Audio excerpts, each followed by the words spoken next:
सुष्मिता अपनी जेठानी शांति के साथ रहती थी। दिखाने को दोनों देवरानी जेठानी एक दूसरे से बहुत प्यार करती थी, लेकिन देवरानी जेठानी के बीच की लड़ाई उन दोनों के अलावा अगर कोई जानता था तो वो थे उनके पति। उन दोनों में हमेशा ही लड़ाई होती रहती थी, कभी खाने को लेकर तो कभी कपड़े को लेकर। ऐसे ही एक दिन सुष्मिता का पति वरुण अपनी पत्नी और अपनी भाभी शांति से कहता है, सुष्मिता भाभी और भैया, मैं सोच रहा था कि इस घर में एक नौकर रख लेते हैं, क्योंकि इस बड़े से घर में मेरी भाभी माँ और मेरी प्यारी पत्नी के अलावा और कोई नहीं रहता। इस घर की सफाई करने में इन दोनों का कितना समय बीत जाता है, ये हमारे लिए खाना कैसे बना पाएंगी।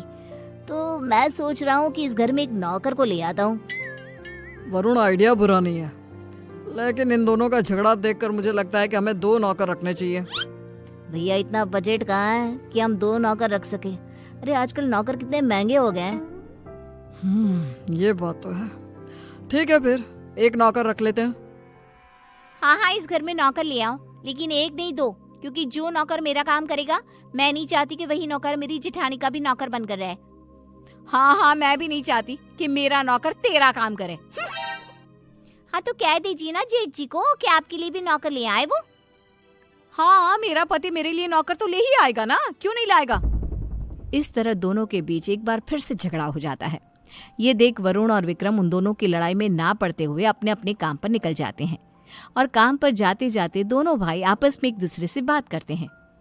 भैया, अगर यही हाल रहा तो हम लोगों को कभी भी खाना समय पर नहीं मिलने वाला। हाँ, तुम सही कह रहे हो वरुण, इसलिए आज शाम को ही हमें एक नौकर का बंदोबस्त करना होगा। इस तरह विक्रम और वरुण अपने काम पर चले जाते हैं, तो वहीं दूसरी तरफ सुष्मिता और शांति की बहस होती रहती है। वो दोनों अपनी बहस में इतनी मगन हो जाती हैं कि उन दोनों को पता ही नहीं चलता कि कब समय बीत चुका है। ऐसे ही शाम हो जाती है, और शाम के वक्त जब डोरबेल बजती है, सुष्मिता दरवाजा खोलती है। उसके सामने वरुण और विक्रम के साथ एक नौकर दिखता है। उस नौकर को देखकर सुष्मिता वरुण से कहती है, अरे वाह वरुण जी, आप तो आज सुबह नौकर की बात कर रहे थे, और देखो शाम को आप नौकर भी ले आए अपने साथ।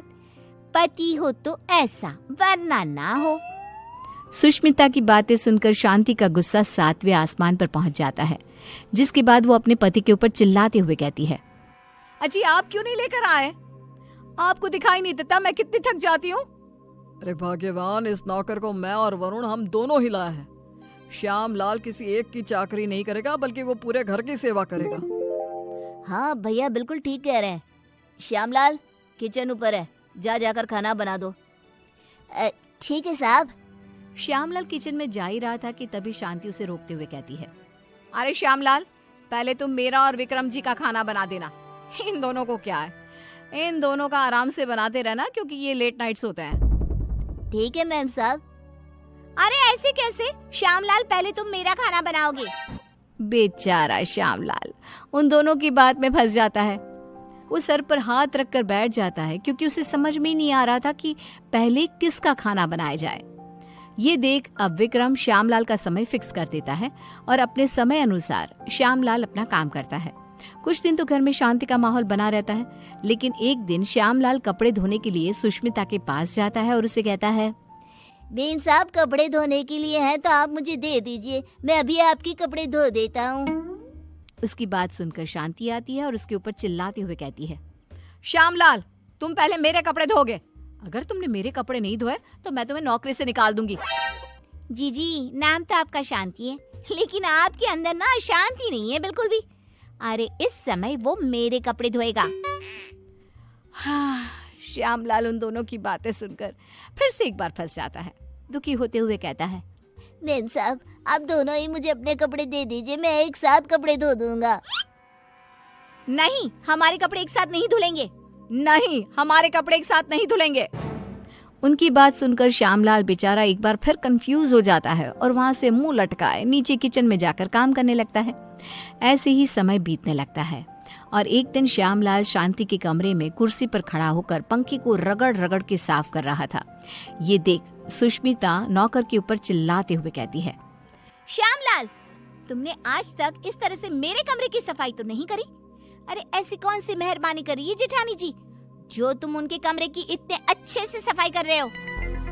श्यामलाल कुछ बोलता तभी शांति आ जाती है और सुष्मिता को जवाब देते हुए कहती है, देवरानी जी, आप कुछ नहीं बोल सकती क्योंकि अभी आपके कमरे की सफाई का समय नहीं आया है, तो आप मेरे कमरे में आकर अपना लेक्चर मत दो श्यामलाल को।